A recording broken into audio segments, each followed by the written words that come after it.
Alors, merci beaucoup, merci. Alors, elle me dit que c'est la partie scientifique, on va dire. Euh, je ne sais pas. Alpha est un très grand ami que j'ai connu grâce à Marie-Jo.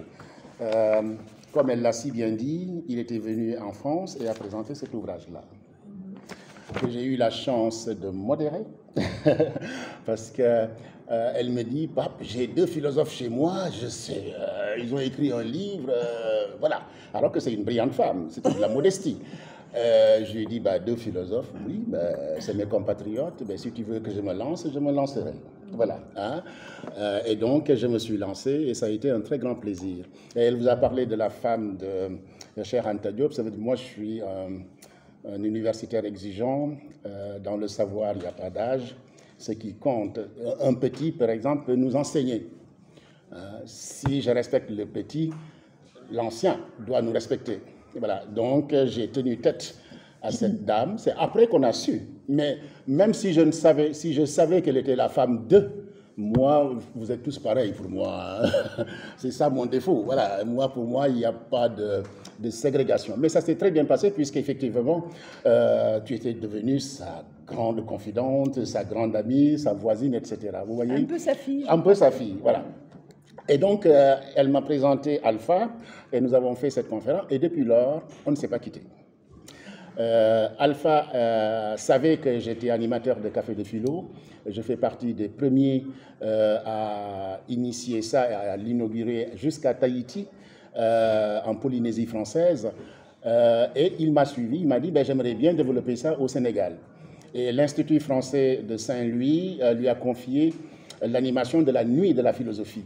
Et donc, comme il voyait comment je faisais, on en discutait beaucoup parce que, comme disait l'autre, animer un café de philosophie ne s'improvise pas. C'est madame qui le disait, la responsable de la maison. J'ai dit oui, il y a des gens qui s'improvisent, mais bon, moi je suis très ouvert. Voilà. Dès lors que le message passe, c'est déjà ça. Après, maintenant, il ne faut pas que le café de philo soit le café du commerce. C'est pourquoi il est bon d'être philosophe, pour que quand on dit des bêtises sur Platon ou sur Aristote, qu'on le corrige, parce que la bêtise voyage facilement. Et nous, on n'aime pas ça. On aime que ce soit rigoureux.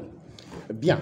Alors maintenant, je vais vous parler, je vais lire. Je ne savais pas si j'allais lire ou improviser, mais je me suis dit, je vais lire quand même. Sembène Ousmane est un auteur complexe, très complexe, qui est né à Ziguinchor, qui est lébou, donc du Cap-Vert, et son père a migré. Alors, ces termes que je vais utiliser sont extrêmement importants dans le corpus de Sembène. C'est très important. Et c'est pourquoi, d'emblée, moi, je félicite Alpha d'avoir osé affronter ce corpus. Beaucoup de gens, il y a beaucoup d'intellectuels, mais qui se seraient difficilement confrontés au corpus de Sembène, tellement il est vaste, varié. Il est très vaste, très varié, du point de vue cinématographique, mais aussi du point de vue de l'écriture. C'est en cela qu'il est difficile, mais aussi par ses voyages. Il a fait la Russie, il a défendu effectivement les révolutions, etc., etc.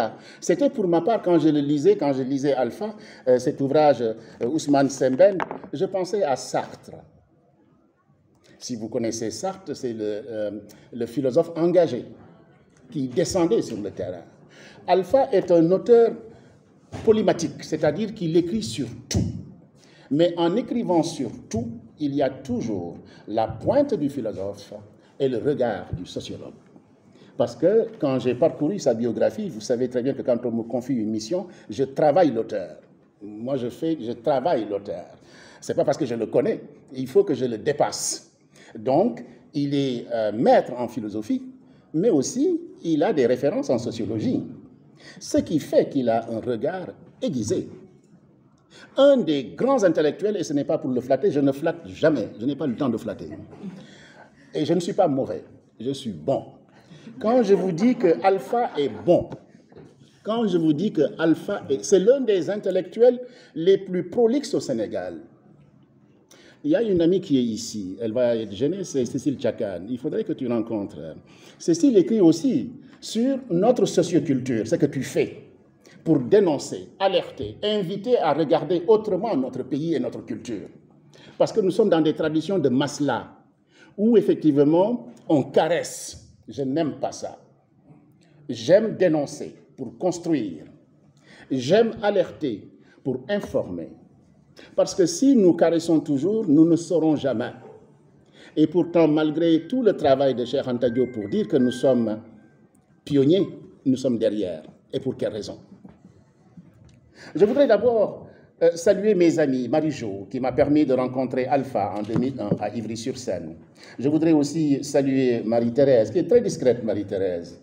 Très discrète, Marie-Thérèse. Hein, et qui aime beaucoup notre amie Amélie Mbaye, qui est là, une des grandes comédiennes et artistes, réalisatrices sénégalaises qui est là, que je salue. Je sais qu'elle n'a pas beaucoup de temps. Tu étais en Angleterre il n'y a pas longtemps, je crois, je t'ai vu. Hein. Attention, hein, je te surveille. Hein. Bien. Ousmane Sembène, ou l'artiste d'une Afrique en résilience. Le mot m'avait dérangé, d'emblée. Un artiste. J'ai dit, OK, résilience. Nous, on a travaillé avec Boris Cyrulnik, celui qui a beaucoup fait la promotion du concept. Les gens disent qu'il est l'auteur du concept, il n'est pas l'auteur du concept. La résilience est un mot qui s'origine de l'agriculture. C'est de l'agriculture. Vous voyez, quand vous avez une terre déserte, dans un désert, vous allez voir une plante qui émerge. C'est ça la résilience. Et Boris Cyrulnik, neurologue, etc., qui a travaillé sur le concept et c'est lui qui l'a vulgarisé. Voilà. Et ça me semble extrêmement important. C'est pourquoi le titre d'abord m'avait choqué. Choqué, c'est... le philosophe est toujours choqué. Mais choqué, c'est ce qui va lui permettre effectivement de pénétrer l'œuvre. L'artiste est un petit bandit. Ousmane Sembène, un petit bandit. Il me rappelle, vous savez, Cheikh Anta Diop, qui n'était pas sage, parce qu'il a souvent été renvoyé de l'école, Ousmane Sembène. Ce que je dis est très important sur son caractère. C'est très important. Quand vous voulez comprendre quelqu'un, il faut véritablement gratter, comme la statue de Glaucus, pour retrouver effectivement la personne et la personnalité. Sinon, on rate quelque chose. Donc, il était têtu. Et moi, j'ai dit bandit. La preuve, il y avait un de ses enseignants qui l'avait renvoyé. Parce que tout simplement, le gars voulait lui enseigner le corse. Il était au Sénégal. Il dit, mais qu'est-ce que j'ai à faire du corse? Pourquoi on ne m'enseigne pas les langues vernaculaires? Ça commence bien fort. Il n'avait même pas 12-15 ans. Hein. Ça commençait très fort déjà. La question de la linguistique chez Sembène. L'homme apprend le cinéma pour décrire ou montrer la réalité de son peuple, insuffisant. Initié selon lui, il s'embarque dans l'écriture parce que tout simplement, il était curieux, avide de connaissances, bourlingueur, observateur, et il adorait le cinéma. Et c'est comme ça qu'il est venu au cinéma par accident, en regardant un film d'ailleurs, je pense sur le football, etc. Et c'est ça qu'il a incité à faire. Et après, la société dans laquelle il vivait était l'époque coloniale. Il faut le situer, il faut le camper, c'est extrêmement important. Césaire, oui, parce qu'il cite beaucoup Césaire. Toi, tu as cité la Côte d'Ivoire, moi, j'ai fait un lapsus. Voilà. Sembène, la culture africaine est centrale chez Sembène, extrêmement centrale, au sens... C'est la complexité, effectivement, de la culture chez Sembène. Quand il observe le peuple sénégalais, lui, qui est venu en Occident par immigration, je vous ai dit, c'est un bandit. Il n'était pas calme. Il est venu immigrer. Et il est devenu docker. Ce n'est pas un métier facile. Docker, il se blesse. Il a travaillé 10 ans. Il se blesse. Puis, il commence à être un rat de bibliothèque. Et vous savez, à l'époque, le Parti communiste, comme à Cuba, il y avait des livres, il y avait des bibliothèques. Les syndicalistes de l'époque étaient d'éminents intellectuels parce qu'ils apprenaient sur le tas. Et ils avaient de la controverse. Et c'est comme ça qu'il s'est forgé et s'est formé. Et Alpha le dit très très bien dans le corpus.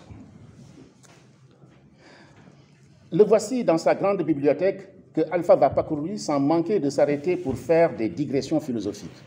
Cet ouvrage est extrêmement intéressant. Alpha fait comme le réalisateur. Je vous ai dit, il est sociologue aussi. Il promène, il regarde. Vous entrez dans le livre et de temps en temps, vous avez des pics. Vous savez, il y a le diaphragme comme ça. Quand vous faites l'analyse du cœur, ça fait ça. Et après, ça monte. Mais c'est le moment philosophique. Alors ça, c'était de la jouissance pour moi. Moi qui suis philosophe. Voilà. Quand je le lis comme ça, c'est linéaire, c'est bien dit, bien écrit. Il a une plume extrêmement belle. Et quand ça monte comme ça, alors là, je le suis. Alors là, je suis très content. On est en phase. Voilà. Vous serez aussi en phase parce que c'est tellement beau. C'est très beau. Et il nous explique tout ça. Je ne vais pas vous lire tout ça. Hein, je vais écourter, ne vous inquiétez pas. Le préfacier de cet ouvrage-là, M. Wane, il faudra le saluer de ma part, tellement c'est succulent. Succulent. Ibrahim Wane. Voilà, succulent. Pour ne pas monopoliser la parole et laisser le débat se dérouler, je voudrais pointer les divers sujets que notre intellectuel comme Sartre engage dans son ouvrage. Il a abordé pratiquement toutes les questions. Les langues. Cheikh Anta Diop disait « Comment veux-tu que les gens se développent s'ils ne comprennent pas la langue dans laquelle on veut les développer ?» C'est Cheikh Anta. Mais on le retrouve aussi chez Sembène Ousmane depuis très longtemps. La question de la langue. Tout le monde en parle. Cécile Tchakan en parle aussi. Bon, je cite Cécile parce que Cécile est une brillante, elle est derrière. Hein. Ses chevilles vont enfler, mais ces temps-ci, elle n'écrit que sur ces sujets-là. Hein. Donc Cécile, je suis obligé d'en parler. Hein. Voilà. Voilà. À la page 21, nous exercerons plutôt une réflexion, peut-être pas exhaustive, dit mon ami Alpha, mais générale sur des problèmes que nous avions survolés dans des circonstances susmentionnées, s'intègrent dans cette chaîne de choix du médium, le support. Quel est le support que Sembène utilise? C'est le cinéma et aussi l'écriture. Il nous parle du griot. Le griot, c'est qui? C'est celui qui transmet l'information. L'écrivain, c'est qui? On peut dire que l'écrivain est un griot dès lors qu'il dit. Et dans l'islam, on dit « ikra ». Quand tu sais, dis. Et c'est cela. Parce que chez Sembène, c'est comme s'il avait une mission ou une vocation. Celui qui sait doit dire, doit dénoncer. Et bien souvent, les intellectuels, et Alpha le dit, et Sembène Ousmane le dit très bien, il y a une démission des intellectuels. Ils sont des suppôts, en fait, du colonialisme. Ils sont effectivement à la merci, ou bien des mercenaires qu'on va utiliser pour saper et coloniser ou corrompre la population. On l'a vu dans le film, comment dire encore, dans le film, tu l'as cité tout à l'heure, Le Mandat, hein, la place effectivement de l'intellectuel dans Le Mandat, un excellent film que j'ai eu la chance d'animer ici, et je revenais d'ailleurs du Sénégal, c'était en juin 2022, et Alpha et moi devions animer, mais finalement, Alpha, tu es allé rendre visite, travailler avec notre feu ami, comment il s'appelle, qui est décédé. Non, non, pas Raphaël, le philosophe qui est décédé, que tu connais très bien. C'était une des grandes conférences. C'est lui qui m'a appris Hegel et, j'ai oublié son nom, noir foncé. Bien foncé. Ah, tu as un trou là, ça c'est pas normal. En 22. C'est pas grave, je te dirai son nom. Et il était aussi rédacteur en chef, journaliste, philosophe. Mamles Camara. Mamles. Et c'est pour, voilà. Parce qu'avec Alpha, pendant plus de 10 ans, on a co-animé, mais à distance. Et je pensais qu'en 2022, quand on m'a invité à Saint-Louis, qu'il serait avec moi et il m'apprend qu'il doit aller à Dakar pour être aux côtés de Mamles Camara, qui est aussi un de ses grands frères, je crois. Voilà. C'est une façon de le saluer et de l'honorer parce qu'il est parti, il n'est plus des nôtres. Le rôle du griot. Cheikh Anta Diop aussi parlait effectivement de l'importance des langues dans la compréhension du noir. Senghor en a parlé aussi, et le problème que Sembène a eu avec Senghor, c'est Tcheddo, ce film-là. Tcheddo, la question du D, 2D ou un seul D, mais en réalité, pourquoi il a refusé, Senghor a bloqué, c'est parce que tout simplement, ça portait atteinte aux dignitaires, aux marabouts. Vous voyez comment la politique va s'immiscer effectivement pour bloquer un film. Mais ça, on le trouve dans tous les pays. Il y a le film, effectivement, Les statues meurent aussi, d'Alain René. qui a été bloqué pendant longtemps en France, et c'est après 10 ans, 15 ans que ce film-là, comment dire encore, a eu son autorisation. Et dans ce film-là, on disait que c'est l'artiste qui dit non. Et Sembène Ousmane dit non. Non, tout simplement, à l'exploitation occidentale, non, effectivement, à la corruption, non à la déviance, aux différentes déviances, parce que maintenant, il nous dit, l'Occident s'est immiscé même dans notre chambre. Sembène Ousmane est un prospectiviste. Il a pensé notre monde d'aujourd'hui. C'est pourquoi ma première question sera, que je vais adresser à mon ami Alpha, c'est comment va Sembène Ousmane, même s'il est décédé, mais le philosophe est taquin. C'est-à-dire, tout simplement, si Sembène Ousmane était là aujourd'hui, Alpha, comment comprendrait-il notre monde? La deuxième question, Alpha, je l'ai empruntée au film, effectivement, Les statues meurent aussi, puisqu'on parle effectivement d'une chose un peu difficile qui s'appelle l'implication. On dit souvent que l'artiste et le comédien s'impliquent. Pour ne pas dire, il communique. S'impliquer, c'est-à-dire prendre corps, c'est-à-dire qu'on prend tout. Et Césaire, c'est quelqu'un d'entier. Quand il travaille sur un sujet, il y a une sorte d'immersion. Voilà, il y a une sorte d'immersion. Ce n'est pas seulement qu'il caresse la chose, c'est-à-dire qu'il entre. C'est un syndicaliste. Il connaît le peuple et l'humain. Et c'est ce qui transpire effectivement dans l'ouvrage. Ce corpus qui est extrêmement costaud, qui est extrêmement dense, et c'est pourquoi vraiment je te remercie beaucoup d'avoir osé écrire cet ouvrage, de l'avoir affronté et de nous offrir effectivement comme un délice ou une rose, une pétale qu'on regarde le matin et on s'en satisfait. Merci beaucoup, cher ami.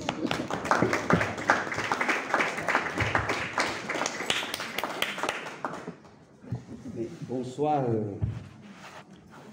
à ce beau public. Tout à l'heure, Marie-Thérèse m'a mis à l'aise quand elle a dit qu'elle était émue. J'ai en effet pensé tout contre Senghor que l'émotion n'est pas nègre mais elle est universelle. La Blanche est émue, comme moi je suis ému. Je suis très ému par votre présence. Dans la salle, il y a des présents qui, quand je venais ici en 2003 accueillis de maîtresse par Mandiatigé, étaient au biberon. Ils se reconnaissent, ils sont derrière. Et je suis ému parce que nous avons eu l'opportunité de passer tout ce temps ensemble. Et comme elle l'a dit, c'est le livre numéro 1 co-écrit avec Mounou Ablaye Ndiaye. Aujourd'hui, je crois que je suis à mon 20e livre. Tout à fait. À mon 20e livre, et l'aventure a commencé par elle. Je me dois donc de remercier, après le public, Madame Martine Fouré, qui s'est battue pour qu'il soit présent parmi vous samedi et aujourd'hui. Tout à fait. Son engagement était sans faille. Et les débats échangés la fois passée à l'espace analytique attestent de son choix sur ma modeste personne pour discuter d'un ouvrage de qualité, Le malheur des hommes, Afrique et Occident. Je me dois de remercier Marie-Thérèse, qui est une Amazone d'une générosité dont j'ai oublié le nom. Moi, si c'était seulement uniquement moi, j'aurais abandonné parce que le visa ne valait pas la peine. Mais elle s'est mobilisée nuit et jour, 4 heures du matin, elle a tout fait. Merci Marie-Thérèse.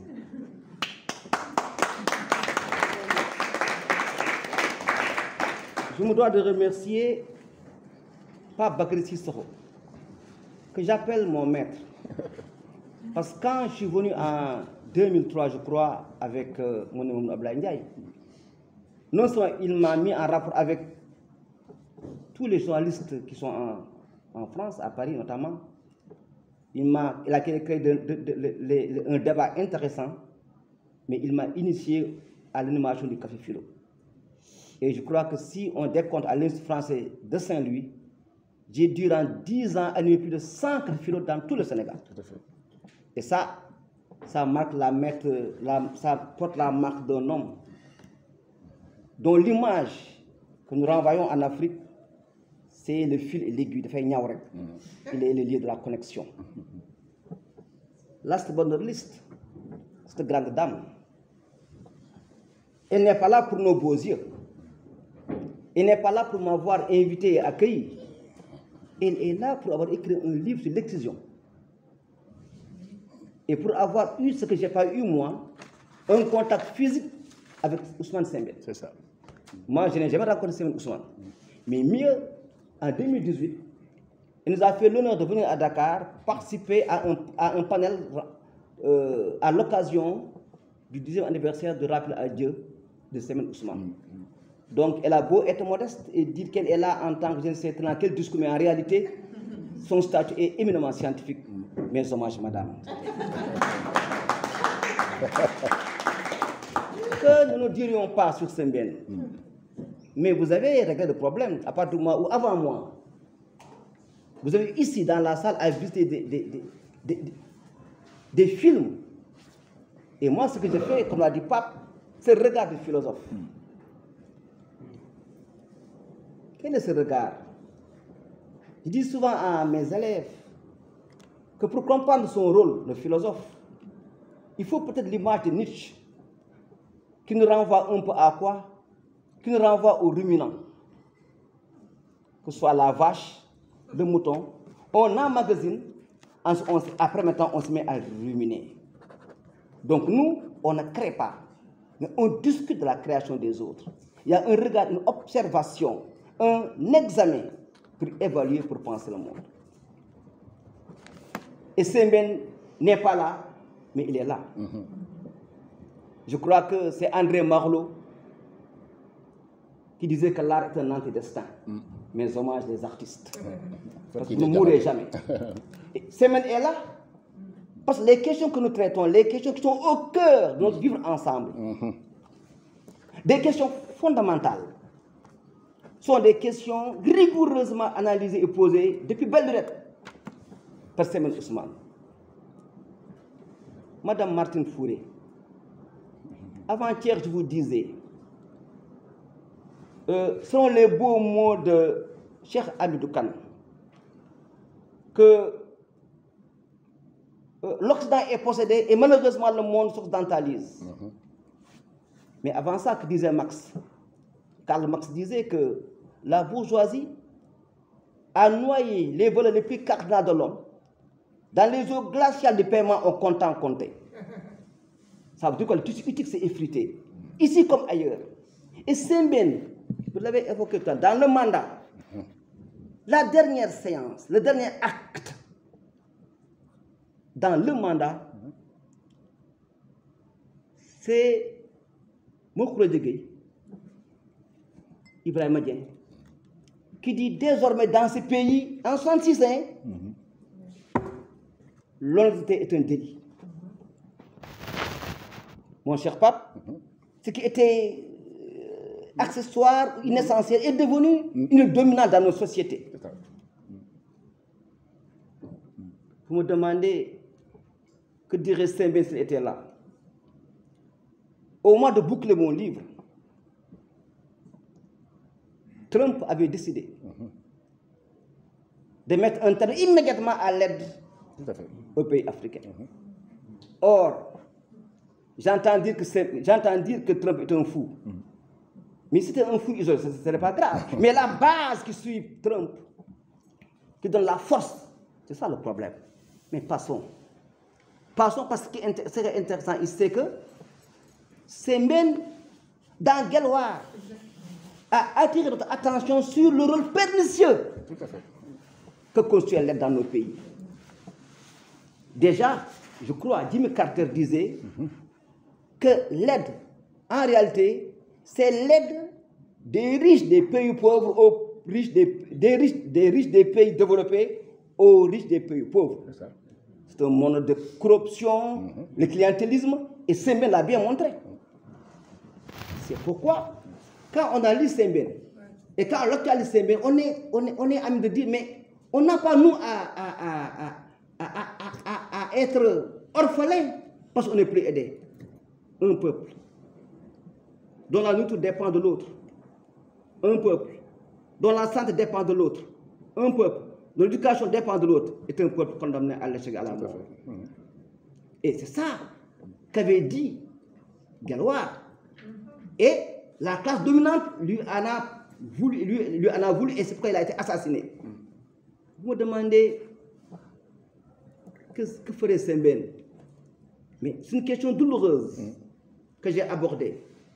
Pourquoi? Parce que j'ai dit que la mort de Pierre-Henri Tchoune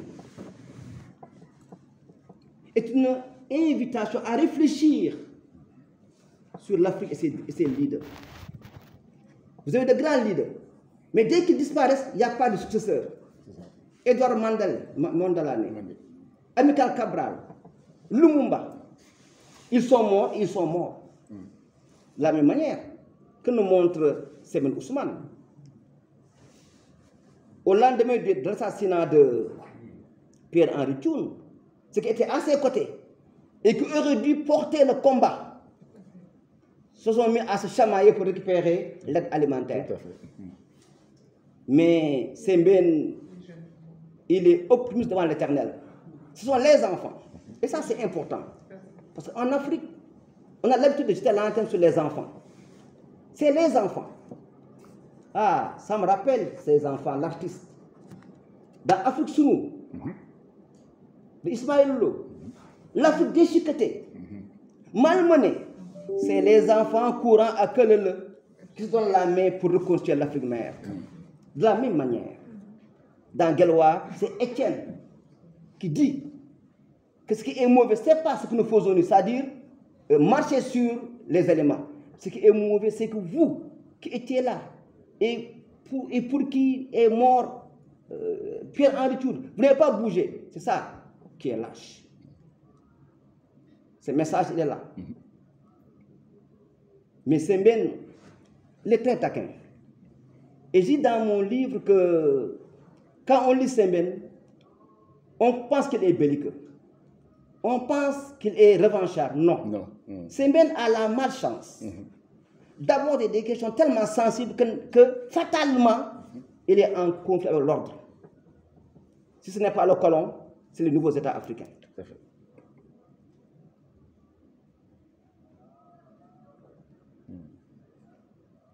Sembène est actuel. J'en veux comme preuve que la bataille qu'il a menée, il dit que l'Afrique ne devait pas perdre la bataille de l'image. Aujourd'hui, nous sommes mal placés pour profiter de tous les actes du numérique parce qu'on n'est pas dans les conditions idoines pour compétir. J'ai vu mon petit-fils programmer des matchs de football. Il met Barça, Espagne, il met Barça. Je dis, mais toi, pourquoi tu ne mets pas Barça, Sénégal ou France, Sénégal? Il ne met pas Papi. Mais quand tu mets Sénégal, il y a des noms bizarres, il n'y a même pas Sadio Mané. Donc, c'est clair aujourd'hui qu'il y a ne répercute que ce qu'on lui donne. Ce sont des données en l'absence desquelles nous, on ne participe pas, on n'en fait pas partie, on est exclu de ce monde-là. Or, il y avait la mise en garde de Sembène, que la bataille pour l'image, et il y a le grand débat, que dis-je, le grand combat mené par, je rappelle ça, par Mokhtar Mbow, pour le nomique. À l'époque, il dit que la bataille à mener, c'est de faire en sorte que les nouvelles techniques de l'information ne soient pas des instruments de domination. Nous sommes dominés. Je donne un exemple. Si aujourd'hui vous amenez en France de mauvaises informations, les Français ont la technique qu'il faut pour, par image renverse, comme ils disent, contrôler si l'information est juste ou si elle n'est pas juste. Mais nous, on n'a pas les moyens de le faire. On attend tout des autres. Sembène Ousmane est un message d'amour. Je n'en veux comme preuve que ce livre qui me semble toujours actuel, au pays, mon beau peuple. Si le couple a échoué, un couple mixte, c'est pas parce que l'amour était impossible. Mais ceux qui ont assassiné le protagoniste principal, Omar Faye, ils l'ont fait pour des raisons économiques et politiques. Mais en réalité, l'épouse de Omar Faye a pu se transcender et dépasser les limites culturelles pour faire corps, intimement comme physiquement, avec son mari. C'est quoi ce message? Ce message, c'est que Sembène n'est pas anti-blanc, il n'est pas anti-français. Mais comme disait tantôt Pape Cissokho, il pourchasse le négatif, aussi bien ici qu'ailleurs. Et ce rapport-là, les questions qu'il aborde sont des questions qui nous semblent cruciales et par rapport auxquelles nous devons apprendre à faire face. Mais malheureusement, la mise en garde donnée en filigrane par Sembène n'a pas reçu l'écho qu'il fallait. Aujourd'hui, nous déléguons tout à l'IA, qui fait tout à notre place. Or, si l'homme est homme, dans la mesure où il est capable de réfléchir. Rappelons du propos de Pascal, que l'homme est un roseau, certes, mais un roseau pensant. Or, dès l'instant où nous déléguons, nous, capables de penser le monde, nous condamnons notre existence. Et ce n'est pas un hasard si aujourd'hui, tous les pays ont des problèmes, parce que la pensée n'a pas la place qui lui revient. Parce que le savoir n'a pas la place qui lui revient. Les problèmes, vous en avez en France. Votre expérience singulière que nous vivons actuellement sur votre nouveau gouvernement a constitué, c'était inimaginable. Le nouveau gouvernement, c'est un grand mot. Je ne sais pas comment l'appeler. Le fait qu'un homme ose refuser le financement des universités, ça pose un problème. Et il y a un article que j'ai intitulé « Trump renie les Lumières et fissure l'Occident ». Mais c'est des problèmes. Et ces problèmes sont des problèmes globaux. Et nous ne pouvons pas y échapper. Et donc, cette volonté de voir le réel, comme l'a dit tout à l'heure Pape Cissokho, Sembène dit qu'en regardant notre tradition, il est séduit par le statut du griot. Mais évidemment, il ne peut plus être un griot. Il a essayé donc d'écrire. Donc confier ses états d'âme et tout à la plume. Mais quand il a écrit, il y a une impasse. Il s'est rendu compte qu'il s'adressait à un peuple. Il voulait parler à un peuple, mais en parlant à un peuple, avec une langue qui était étrangère à 95% de ce peuple-là. C'est le français. Il dit alors, je me mets en demeure de doubler le médium dont parle tout à l'heure Pape Cissokho. Donc, je suis écrivain, mais en plus, je vais être cinéaste. Le cinéma va régler ce que l'écriture peut régler. Évidemment, il est cinéaste, mais il est aussi le père du cinéma. Pas pour ça être le premier, mais pour deux raisons d'abord. La première raison, c'est au plan de sa production, long métrage. Mais la seconde raison, comme dit son biographe Samba Gadjigo, dont j'ai l'interview à la fin de mon texte, c'était la première fois qu'en Afrique, on a un film où on parle la langue, une langue africaine. Sembène s'est battu pour ça. Sembène s'est battu pour Thiaroye 44. Personne n'osait en parler. Pour la petite histoire, aujourd'hui, Macron propose qu'on clarifie le jeu sur cette question. Je rappelle que les choses ont avancé et à l'époque, il fallait être courageux comme Sembène pour en parler et les faits lui ont donné raison. Pour la petite histoire, quand pour la première fois on a montré le film à Dakar, son excellence, l'ambassadeur de France au Sénégal avait boudé la salle. Oui, oui. Et aujourd'hui, on dit oui, on va en parler, mais c'est des avancées et c'est ça être un pionnier, c'est-à-dire aborder des questions que les gens esquivent. Voilà. Et il dit, lui, voilà les problèmes que je pose. Et pour que nous avancions, il faudrait que l'Afrique et l'Europe osent ensemble lire leur passé. Ce n'est pas une honte. Entreprendre une lecture de leur passé et ensemble construire l'avenir. Pourquoi? Parce que, et c'est par là que je vais terminer, parce que je convoque un nouveau Cheikh Hamidou Kane. Nous devons prendre conscience qu'actuellement, nous en sommes à la fin de l'ère des destinées singulières. En bon wolof, on traduirait que genn golo lu mu gudd gudd foo laal mu yëngutu genn golo lu mu gudd gudd foo laal mu yëngutu. Donc sans doute la queue du singe est très longue, mais là où tu touches, nécessairement il sent ça. Le monde est un. Donc si nous sommes d'accord que notre village est planétaire, il y a une équation à régler. Comment faire pour qu'une communauté globale habite notre village? Voilà. Je vous remercie. Oh.